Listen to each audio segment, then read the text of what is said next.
जय हिंद। स्वामी विवेकानंद जी कहते हैं कि हर एक अपनी चित में महान है। एक बार की बात है, राजा अपने राज्य में आए हुए सभी सन्यासियों से केवल एक ही प्रश्न करता है कि बताइए कि संसार को त्याग करने वाला एक सन्यासी सर्वश्रेष्ठ होता है या फिर एक संसार में रहने वाला सभी कर्तव्यों को पालन करने वाला गृहस्थ मनुष्य सर्वश्रेष्ठ होता है। तो सभी विद्वान उत्तर देते हैं कि महाराज, सन्यासी सर्वश्रेष्ठ होता है। लेकिन महाराज कहते हैं कि प्रमाण क्या है? तो कोई भी विद्वान प्रमाण नहीं दे सकेगा। अभी वहां पर एक तरुण सन्यासी उपस्थित होता है। तो महाराज पुनः उस प्रश्न को दोहराते हैं कि बताइए, सन्यासी सर्वश्रेष्ठ होता है या गृहस्थ इंसान?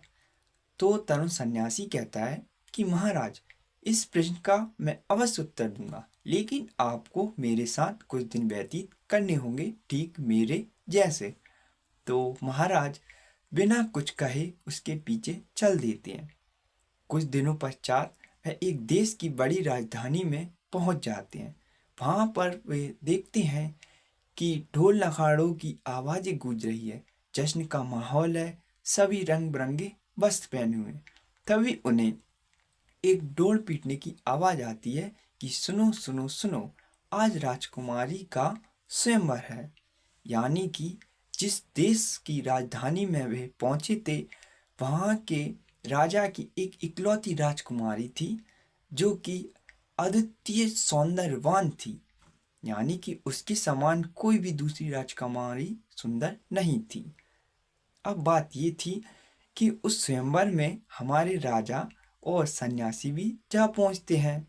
तो राजकुमारी बारी बारी से सभी राजकुमारों के ओर वरमाला लेकर बढ़ती है, लेकिन वह सभी राजकुमारों से असंतुष्ट थी। उसे कोई भी राजकुमार पसंद नहीं आया।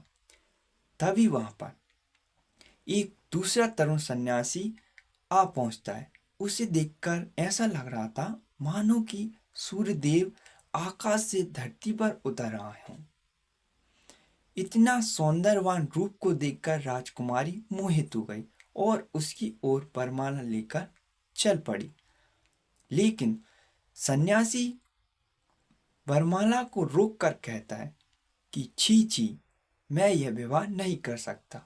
लेकिन राजकुमारी के पिता महाराज यह सोचते हैं कि शायद यह सन्यासी यह सोच रहा है कि मैं एक निर्धन हूँ और राजकुमारी तो बड़ी ही धनवान है, तो मैं यह विवाह कैसे कर सकता हूँ। तो महाराज कहते हैं कि हे सन्यासी, तुम्हारा विवाह होने के पश्चात तुम आदि संपत्ति के मालिक बन जाओगे और मेरी मृत्यु के पश्चात सारे साम्राज्य तुम्हारा हो जाएगा। और राजकुमारी बिना सोचे समझे उसके गले में माला डाल देती है। लेकिन वह सन्यासी उस माला को निकाल के फेंक देता है और फिर से कहता है कि छी छी, मैं एक सन्यासी हूँ, मैं यह विवाह कदापि नहीं कर सकता। और ऐसे कटु वचन बोलकर वह जंगल की ओर निकल जाता है।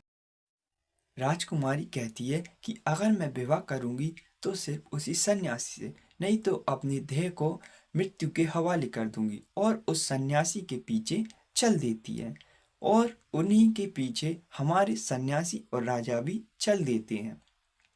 लेकिन कुछ समय पश्चात क्या होता है कि वह सन्यासी राजकुमारी की आंखों से ओझल हो जाता है और राजकुमारी भटक जाती है और उस वृक्ष के नीचे बैठकर रोने लगती है। तभी हमारे सन्यासी और राजा वहां पर उपस्थित होते हैं और उससे कहते हैं कि बेटी, रो मत, हम तुम्हारी मदद इस जंगल से निकलने में करेंगे।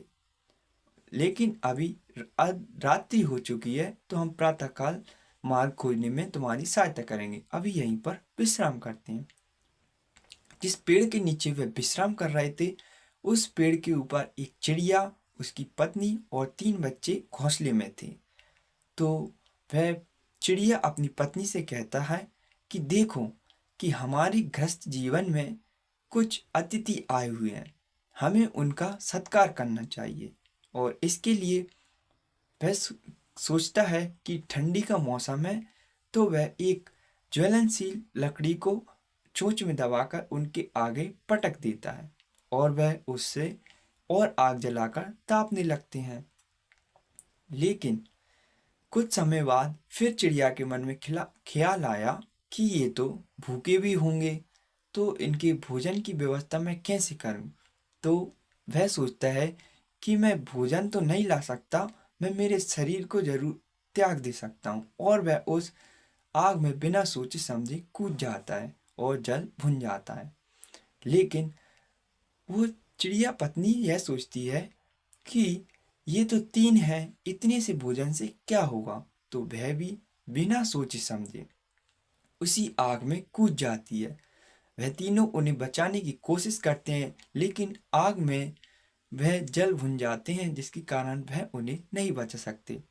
अब उन चिड़िया के बच्चे भी सोचते हैं कि हमारे माता पिता के इतने से शरीर से क्या होगा, हमें भी अपने प्राणों की आहुति दे देनी चाहिए। और वह तीनों भी उस आग में कूद जाते हैं। लेकिन चूंकि वो शाकाहारी थे तो उनको खा नहीं सकते थे और पूरी रात भूखे ही रहते हैं। और सुबह होते ही महारानी को उसके पिता के पास छोड़कर चले जाते।